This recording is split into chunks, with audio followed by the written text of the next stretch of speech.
आने वाला है हरियाणा का, किस तरीके से तैयारियां हैं और क्या कुछ मुद्दे अब की बार आपके रहने वाले हैं? नमस्कार जी। बजट सत्र के अंदर एक तो सबसे पहले हम अपने इलाके के विकास कार्यों की बात करेंगे। उसके बाद दूसरा जो सबसे बड़ा मुद्दा है आज की तारीख में, और ये मैं पिछले काफी समय से उठाता भी आ रहा हूं, खास तौर से जो DHBN का उपभोक्ता है उसके संग सरकार बहुत अत्याचार कर रही है। या आप दूसरे शब्दों में कहो कि मेरा पड़ोसी बिजली चोरी कर रहा है और उसके बिल का भुगतान मैं भर रहा हूं, जो कि गलत है। कि DHBN के उपभोक्ता के ऊपर इतना ज़्यादा सरकार बोझ क्यों डाल रही है? जब आपने 2 कंपनियां बना दी, 2 कंपनी बनाने के बाद टेक्नोलॉजी इतनी ज़्यादा आ गई, आपको हर ग्रिड पे, हर ट्रांसफार्मर पे पता लग रहा है यहाँ लाइन लॉस ज़्यादा है या यहाँ लाइन लॉस कम है। तो सरकार को चाहिए अपनी नीति पॉलिसी ऐसी बनाए कि जो आदमी ईमानदारी से बिल भर रहा है उसको तो प्रमोशन मिले, और जहां जिस इलाके में चोरी हो रही है वहां पर आप थोड़ा सख्ती करें। परंतु जो आदमी बिल्कुल ईमानदारी से बिजली का बिल भर रहा है उसकी गलती क्या है? क्या हरियाणा के अंदर ईमानदार उपभोक्ता होना एक गुनाह है? ईमानदार उपभोक्ता से आप ज्यादा पैसे वसूल रहे हैं, क्या ये अनैतिक कार्य नहीं है? आप उसको प्रमोट ही नहीं कर रहे कहीं भी किसी भी तरीके से। या आप गांव बस्ती की बात करें, आप जगमग योजना की बात करते हैं, 24 घंटे बिजली की बात करते हैं, 18 घंटे बिजली की बात करते हैं। आप अपनी पॉलिसी ऐसी बढ़ाइए कि साहब पूरे गांव के अंदर 100 कोई भी लाइन लॉस नहीं है आपका, कोई आदमी बिजली की चोरी नहीं कर रहा, आप 24 घंटे लाइट देंगे। जहां जितनी चोरी हो उसके हिसाब से आप लाइट की कमती बढ़ती करेंगे। पर सरकार का इस दिशा में ध्यान ही नहीं है। सिर्फ और सिर्फ ध्यान एक चीज में है कि ये फरीदाबाद, गुड़गांव, जैसा कि मैं पहले कहता था, सोमनाथ जी का मंदिर है, इनको लूटो और आगे बढ़ो। पर ये बहुत गलत प्रथा है, ये प्रथा नहीं होनी चाहिए। और बजट सत्र आ रहा है तो हर बार जितना हरियाणा पर कर्ज बढ़ता है उसकी जानकारी भी दी जाती है। लगातार हरियाणा पर कर्ज बढ़ रहा है, इससे निपटने के लिए क्या सुझाव आप मुख्यमंत्री और सरकार को देना चाहेंगे? देखिए, इसी बिजली के अंदर मैं एक बात और बताना चाहूंगा, मैं आपको भूल गया बात को कहना जी कि ये तो DHBN की बात है ही है। ये भी ज्यादातर हिस्सा DHBN का, सबको पता है कि बिजली बेचने का लाइसेंस या तो DHBN के पास है या UHBN के पास है। इसके अलावा कोई भी व्यक्ति हरियाणा के अंदर बिजली नहीं बेच सकता। परंतु सरकार के साथ मिलके, अफसरों के साथ मिलके, ये बड़े बड़े बिल्डर, पूंजीपति, उद्योगपति किस तरीके से गरीब जनता का या मध्यम वर्ग का शोषण कर रहे हैं। फ्लैटों में गरीब तो नहीं रहते, मध्यम वर्गीय लोग रहते हैं। कई फ्लैट में आप चले जाओ गुड़गांव के अंदर 27-27 रुपए यूनिट तक का रेट है। भाई क्या गुनाह है उनका? उसमें कह देते हैं कि नहीं साहब वो तो जनरेटर से दे रहे हैं। भाई जनरेटर से भी बिजली बेच सकते हैं क्या वो? और कोई जनरेटर से लाइट नहीं दे रही। जनरेटर तो इमरजेंसी के लिए लगा रखा है, उसका पैसा बिल्डर अलग ले रहा है मेंटेनेंस के नाम पे। फरीदाबाद, सोनीपत, पंचकुला, गुड़गांव, पानीपत आप जाके देख लो, 22 रुपए, 17 रुपए, 18 रुपए, 27-27 रुपए पर यूनिट रेट है। जबकि स्टेट इलेक्ट्रिसिटी रेगुलेटरी अथॉरिटी का ये नियम है कि बिजली का टैरिफ जो स्टेट इलेक्ट्रिसिटी रेगुलेटरी अथॉरिटी ने तय कर दिया उससे ऊपर 1 पैसा भी को UHBN DHBN नहीं ले सकता।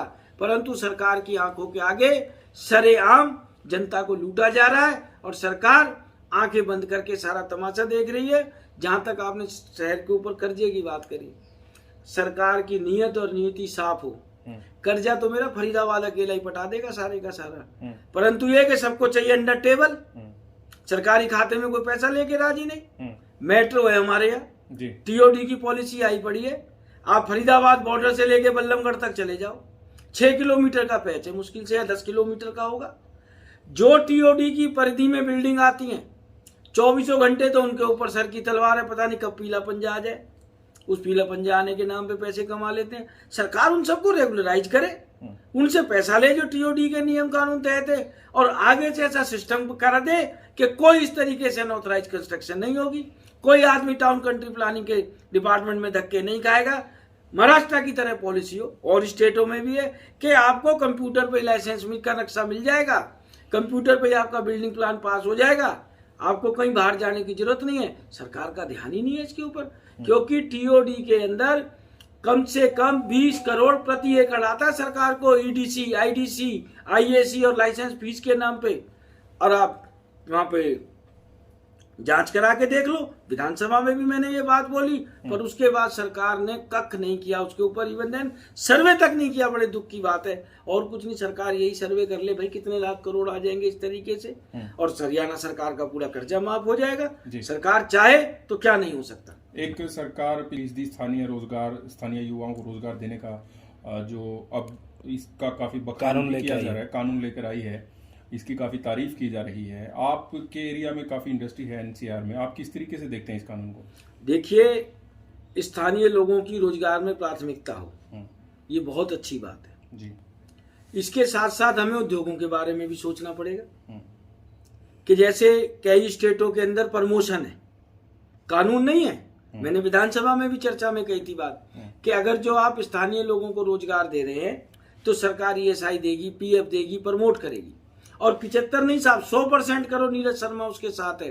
परंतु इस कानून के अंदर जो सरकार एक काला कानून लेके आई है, खासतौर से गुड़गांव, फरीदाबाद, रेवाड़ी, दारूहेड़ा, पानीपत, अंबाला, सोनीपत, पंचकुला, जमुनानगर, यहाँ के बच्चों के साथ बहुत बड़ा इस सरकार ने, मैं तो कहूंगा, बच्चों का भविष्य कत्ल कर दिया। और जिस दिन ये काला कानून आया था विधानसभा में, रोया था मैं, चीखा था, चिल्लाया था। मैंने कांग्रेस भाजपा सबसे कहा था, मैंने कि हम सबके ऊपर कुठारघात है। कारण आज फैक्ट्री तो लगेगी फरीदाबाद में, जमीन जाएगी फरीदाबाद के किसान की, ट्रैफिक जाम होगा फरीदाबाद का होगा, पोल्यूशन झेलेगा फरीदाबाद का आदमी झेलेगा, कैंसर होगा फरीदाबाद के आदमी को होगा। परंतु फरीदाबाद के बच्चे को नौकरी नहीं मिलेगी। जो ये इन्होंने 75% नौकरी के अंदर 10% की कैप लगाई है, ये बहुत बड़ा काला कानून है।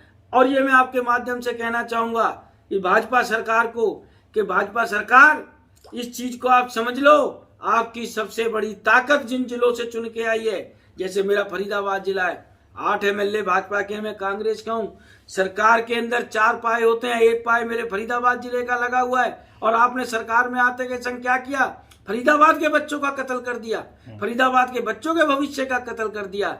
इसके अंदर जो ये 10% का कैप है, मैं इसको काला कानून मानता हूँ। लेकिन आपके फरीदाबाद से कई विधायक हैं जो सरकार में भी हैं भाजपा के, उनकी तरफ से इस तरीके कोई बात नहीं उठाई गई, तो क्या आप उनसे बात करेंगे इस चीज को लेकर? मैं तो हर बार उनको कहता हूँ, उनकी मजबूरी है, वो कहते हैं हम कह नहीं सकते। नहीं तो आप जाके पूछिए उन सबसे कि क्या आप 10% से सहमत हैं, सच्चाई सामने आ जाएगी। कैबिनेट में भी हैं?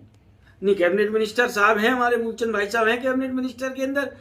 अब उसके अंदर ये तो आप पूछो ना साहब कि फरीदाबाद के बच्चों के संग जो हमारे आघात हो रहा है, उसके अंदर वो उसके साथ हैं या खिलाफ हैं?